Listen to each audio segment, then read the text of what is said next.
Welcome back to our daily news update, bringing you the latest headlines from around the world. Now let's begin. How cartels banking billions off Biden's border crisis. Migrants lead big graveyard U.S. Migrants aren't people to the cartels. Their profit, and the cost of crossing is going up, shelter directors. El Paso, Texas cartel members prey on vulnerable migrants desperate to get to America, viewing them as products they can exploit for money or sex, directors from two El Paso nonprofits told Fox News. When migrants travel through, there's a lot of cartels, a lot of mafia that they encounter that take advantage of them. Who don't see them as people, but see them as products to be moved and profit from, Nicole Roylett, director of marketing at the rescue mission of El Paso, said. It really is a humanitarian crisis. It's much bigger than downtown El Paso, she added. It's much bigger than the rescue mission. It's much bigger than Texas. It's a nationwide problem. El Paso shelters sound the alarm on the humanitarian crisis at the southern border. Watch video. John Martin, the director of the Opportunity Center for the Homeless in El Paso, has also witnessed the crisis. There are individuals that prey on the most vulnerable, he said. That's what needs to be avoided. The cartel's lucrative operations smuggling migrants across the U.S.-Mexico border has skyrocketed in recent years. The illicit industry raked in $13 billion as of July 2022, up from $500 million in 2018, according to Homeland Security investigations. The cartels have taken advantage of desperate migrants, increasing fees during their perilous journeys through extortion. The nonprofit directors said, if the migrants can't afford the cost, some have been forced to traffic drugs or work off their debts to the cartel in other ways. If you can't pay that price, you get killed or someone gets ransomed, Roylett said. Many migrants who have stayed at Roylett's shelters traveled through the Darien Gap, a perilous 66-mile stretch in Panama.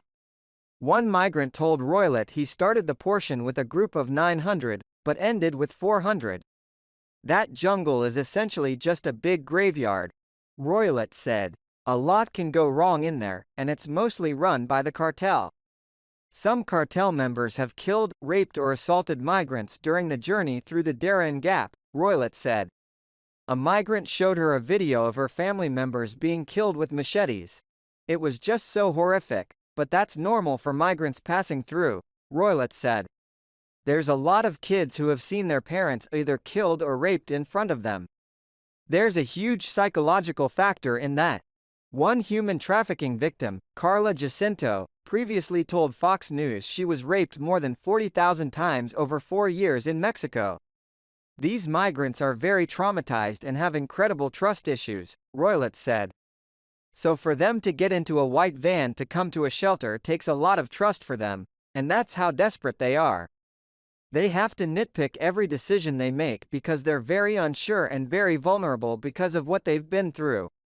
Aside from the cartel's brutality and abuse, the journey itself also poses dangers to migrants. There's so much that people have sacrificed to come here, Roylett said. They've sacrificed months, sacrificed limbs, sometimes lives. There's a lot of people who were trying to get here who don't make it. In the first 7 months of 2023, migrants' crossings through the Darien Gap reached a new record, with nearly 250,000 migrants so far, according to Panamanian officials. The Biden administration has pointed to a sharp drop in migrant encounters since Title 42 ended, with under 145,000 migrant encounters in June, compared to nearly 208,000 in June last year. But those ticked back up in July, leading the Biden administration to send more Immigration and Customs Enforcement special agents to the southern border. The two nonprofit directors said their shelters remained at or over capacity, even during the dip in crossings. The migration issue that we're seeing at the southern border is a national issue, Martin said. Communities like El Paso that are along the border, we just happen to be at the front doorstep. Martin told Fox News he has a gut feeling the country could be on the edge of another crisis at the southern border. The solution has to be a national focus, he said. We need other communities to step up. To hear more from El Paso shelter directors, click here. Subscribe to my YouTube news channel now. providing accurate and reliable information on the latest hot events.